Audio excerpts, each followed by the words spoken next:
Steve Barton is up next then. Steve is an international marketing expert. He's worked all over the world for various communication agencies. He's also founder of the Word of Mouth Marketing Association. Steve Barton.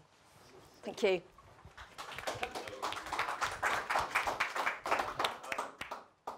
So yeah, I come from the agency world, and I suppose I'm the guy that gets called in when people say, I need some content marketing, I'm not sure where to start, what to do. Can you help me with that? So helping with the planning, and then helping with the delivery. And yes, I am American, but I've been here 25 years, and I think as I established, I do understand cricket.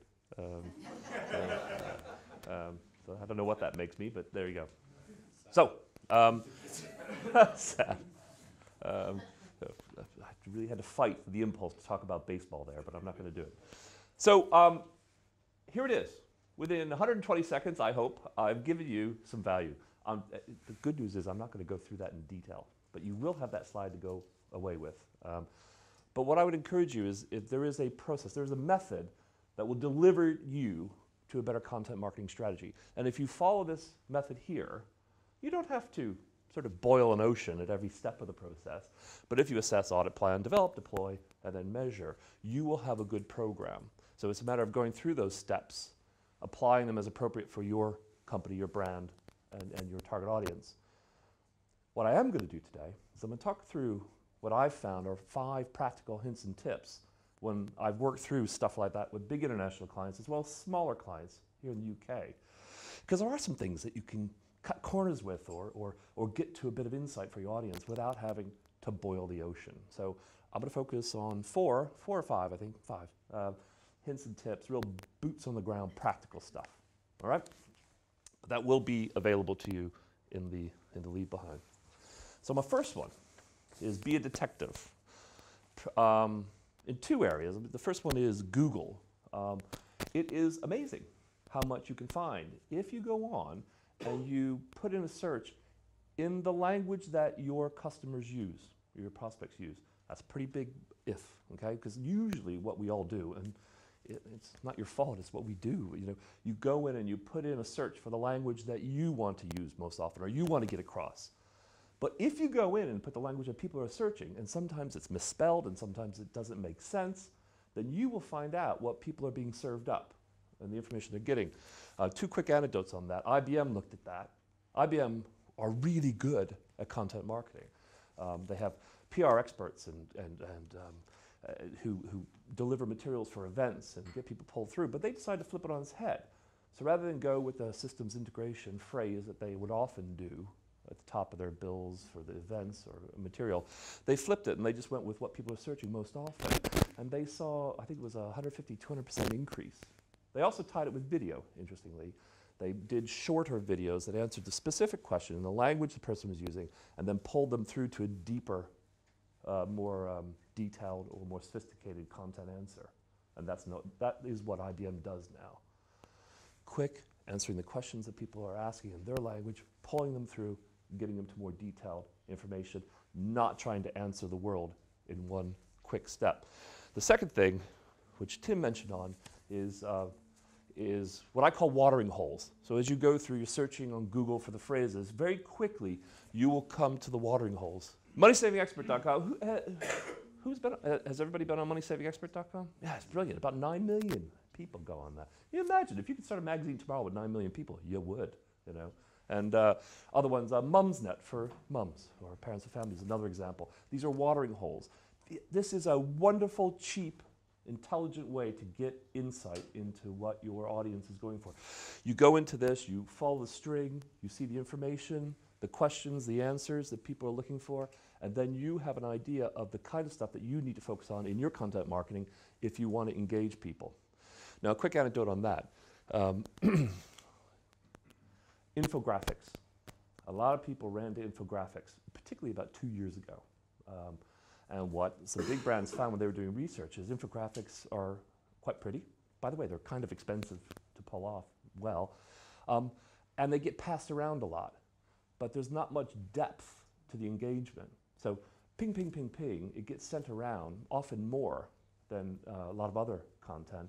but nobody goes any deeper. They don't go in behind that and find out information about the product service and call somebody. So that's why there's been a movement away from infographics. Good for sharing. And there are those two levels, by the way, when you do more sophisticated analysis of content marketing. There's a very quick level, I call it a digital PR, of pinging information out there and circulating it. And then there's the deeper engagement, which tends to be customer experience, where people share that.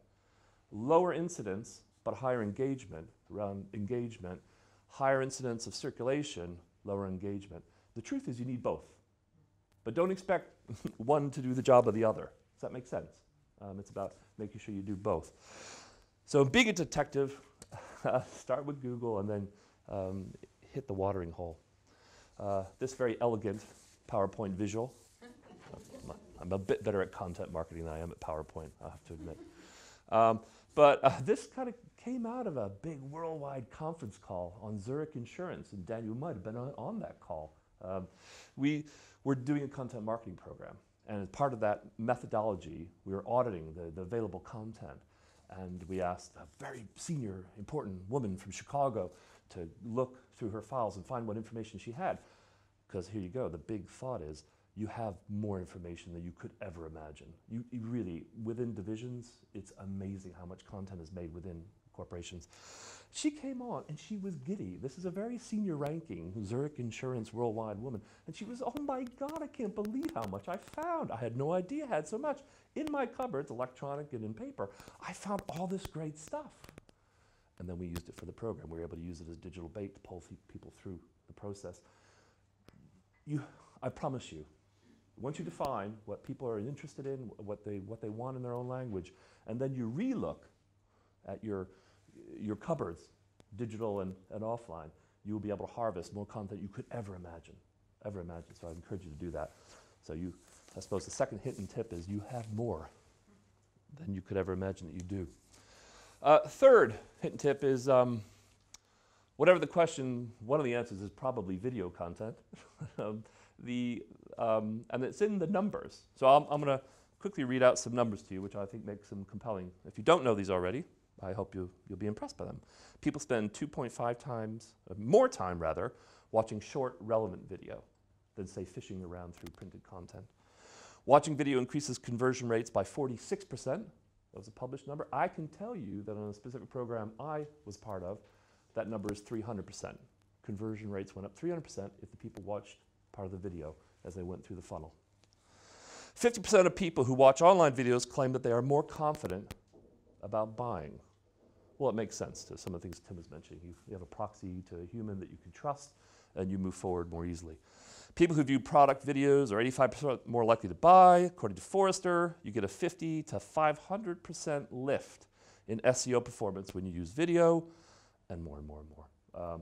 So I think certainly one of the answers is video, but it's being relevant and providing the content that people most want. And talking to a few of you, we're talking a little bit about maybe the next generation content, or what kind of content can you do small answers, specific answers. And I hope that IBM story gave you a bit of a hint. The answer is yes. It's not about doing 10, 15 videos a year. Now it's looking at 20 videos a month. And that big insurance client I mentioned before, that's what they moved to. They suddenly came with the brief to do 10 videos a week with specific answers to specific client questions around certain product areas. So plan for video, but plan for video to be short and answer specific questions. The next point is plan for content that will get talked about. On average, according to people who know more about this, you are confronted with 3,000 messages a day. There's as much information, you receive as much information that a man from the 15th century would have received in his entire lifetime. You receive that much information in a weekday issue of the New York Times. I don't know how they figured that out, but it's a really compelling line. Anyway, the point is with this, you are an information overload. I won't go through the psychology, but you can't process it all, so you look for proxies, and those proxies are, you turn to a friend and say, I don't know what insurance to buy, but I remember you bought it and you know more about this stuff than I do. Could you please recommend something to me?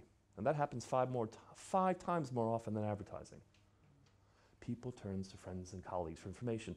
That's not necessarily a new insight. I think we all kind of know that, but now they're putting numbers on it. So what's it mean for you? Well, I'll give you one other important number on that. 80% of the time when that advocacy is transferred, 80% of the time it's face-to-face. 10% of the time over the telephone, and the other 10% of the time is on the internet. That usually surprises people. And that's been the same over the last, was a study done 5 years ago and I think 7 years ago, and it's been consistent. And it's consistent, interesting, between the UK and the US. People turned, so what does that mean? That means that in terms of content, you need to distribute the content online, because that's the key distribution engine, that gets talked about offline. So as you're planning your content, I would encourage you to think about that. That probably means you need to be thinking about messages that people will have in a conversation, often cynical advice-based conversations, and you want to find those nuggets of information that you can put on those waves and get in that conversation. So, fourth hidden tip, focus on what people are likely to talk about. Certainly not necessarily what you most want to talk about. And my final slide is about return on investment. It's a fundamental importance when you start planning your process. I know you guys know that, but here's my plea. Be open-minded a little bit in terms of what you want to achieve. I sat with another big blue chip client who was very interested in doing content marketing with a view to getting a big viral hit. So he wanted to do a funny video. So we looked at what funny videos in his industry sector got in terms of hits. And they didn't get as many, they didn't get millions, but they got 180,000 if you were really funny. And then we talked about how funny he could be with his product set. And the answer was not very. So we looked at the kind of stuff he could do and would get by compliance. And it was suddenly down into 30 and 40,000 views. So kind of interesting. And that's about setting realistic objectives in terms of what you want to achieve and then having that reflected in the content marketing strategy you pull through. So starting with that, be that likes on Facebook or additional people to follow you on Twitter, and then making you follow that through. Now I will give you, I mentioned one of these already, I wanted to give you a couple starters in terms of numbers that I was surprised by in terms of content marketing. So, one big content marketing program we had a funnel where we were pulling people through with a view to them getting engaged and eventually buying. And we did paid search and a bunch of other things, advertising to pull them through.